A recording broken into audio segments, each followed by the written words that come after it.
Hello and welcome to a special programme live from Herstmonceux Castle. Tonight's top stories. Getting out and about. It's been a significant day as the stay-at-home rule is lifted. It is fantastic feeling. It really lightens your spirit. Friends and families reunited. People have been getting together face to face for the first time in months.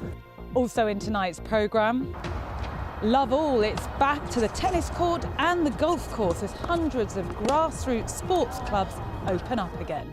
We'll be live at one football training session in Faversham. And everything in the garden is lovely. Here at Herstmonceux, they've been welcoming back visitors in the sunshine.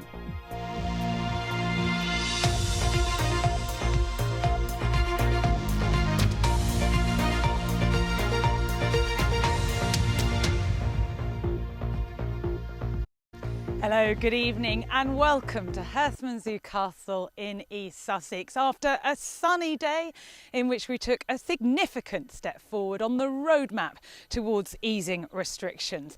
Now here they have 300 acres of managed woodland and formal gardens, but last spring only the staff who work here and the friendly sheep who were grazing the moat until a few moments ago were able to appreciate the scenery. Today though, like many attractions across the southeast, Herstmonceux was able to open its gates to visitors for the first time in many months. So from today we can meet outdoors either in groups of 6 or 2 households together. Many of you have been enjoying a round of golf or a game of tennis as well. We'll have more on that later in the Jane Ellis, who's the tourism officer for 1066 Country.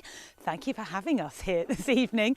So a great day for places like Herstmonceux Castle. Very exciting. We'd like to wish all of our 1066 Country businesses good luck for the reopening at such an exciting time. It's so different from this time last year. Yeah, isn't it? And the weather has helped a lot today as well, hasn't it? The weather's amazing, and obviously we're promoting the message to stay local, not travel too much. There's plenty of space in 1066 Country to get outdoors. Very unusual places as well that you wouldn't necessarily think of.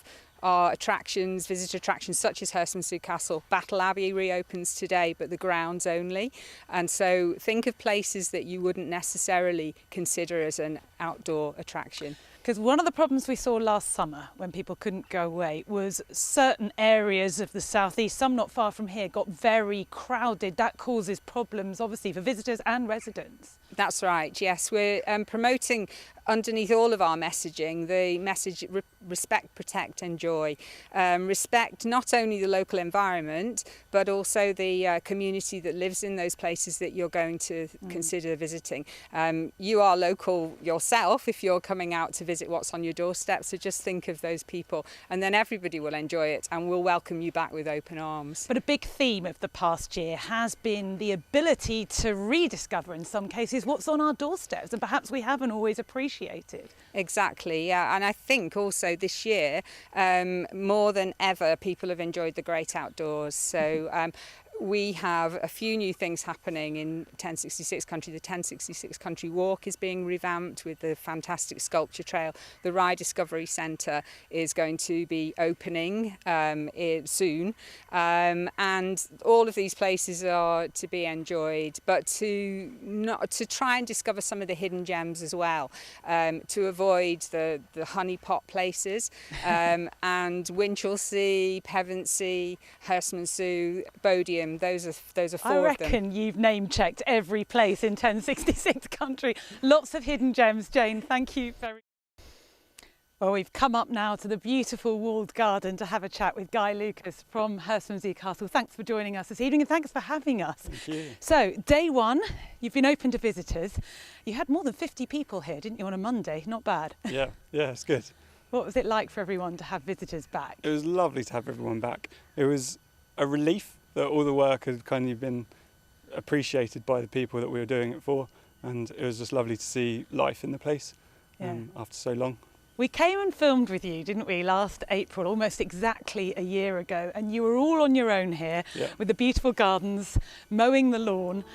So what was last spring like for you, and how do you feel then going into this spring with visitors here? Last spring was It was difficult because we were doing the work, or I was doing the work, and fully in the knowledge that no one was really going to see the work that we were doing.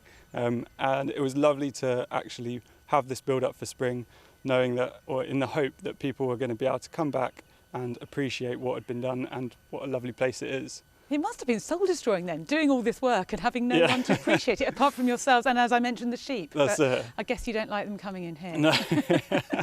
So we've got a lovely summer ahead, all being well. The Yeah. sun will keep shining. People, as Jane was saying earlier, will be seeking out hidden gems that they maybe haven't visited before.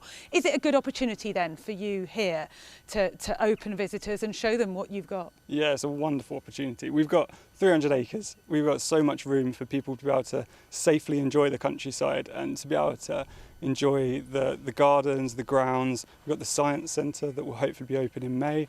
We're hoping to bring back or to have the weddings here as well, have events and just be able to celebrate the place and enjoy the place, and for people to come and enjoy it with us. So, yeah. Fingers crossed you have Fingers a very crossed. good summer. Guy, thank you very much indeed. Thank you. We've been mentioning the sunshine throughout the programme. It really has been a glorious day. But Sarah, we also need to talk about the moon as well as the sun.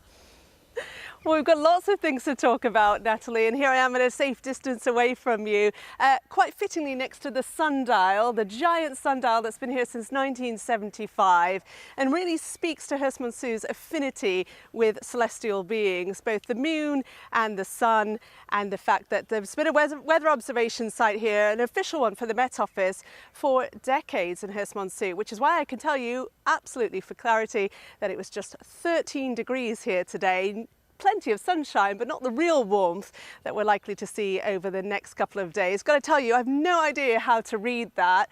Luckily, I can read the weather charts. So let's take a look at the headline for this week, which is, of course, that we are set for some really very warm, unseasonably warm weather over the coming days. Temperatures up into the low 20s Celsius in some spots. Not quite a record breaker, but make the most of it if you enjoy the sunshine and the warmth. Keep these handy. It is going to turn much, much colder for the Easter weekend. Now, I'll take you through the charts for the next couple of days. Not that there's a tremendous amount to see. There's no cloud really overnight tonight. So for instance, the temperatures really are going to fall away, especially where we've had that slightly cooler day today near the coast. And then inland, we could see temperatures down as low as 2 or 3 degrees. So pockets of ground frost. I will tell you that the numbers that you're going to see on these charts, the next sort of 30 seconds or so, will never quite reach the highs or the lows that we're likely to see. By day tomorrow, high teens certainly, even along the coast, mid to high teens. Could see 21 or 22 Celsius though somewhere. That's the low 70s in Fahrenheit. We're going to do it all again on Wednesday too. Again, a coolish start, not quite as chilly. Plenty of sunshine by the day and temperatures into the low 20s once more. The record for a March day is 25.6. So as I say, we won't be troubling any records, but it is going to be warm until the end of the week. Through Thursday though, we've got a weak cold front sinking in from the north. It's going to drag in some colder air, a bit of cloud as well potentially, and as I say, that's going to have a massive impact on the temperatures into the bank holiday weekend. It's often going to be dry this weekend, but the temperatures low double figures at best, and then as we head towards Easter Monday, that's really going to be the coldest day. In some spots just 8 Celsius, and there is a chance of seeing some rain too. But as I say, I would keep your sunglasses ready because we do have a lot of dry and sunny weather, even though it does turn so much colder. It's almost like an April Fool's, isn't it? The only thing is we're a good few days into April when we start to see that very, very cold air moving in. And hopefully someone's going to show me how to work the sundial later, because I literally, Natalie, have no idea how they work.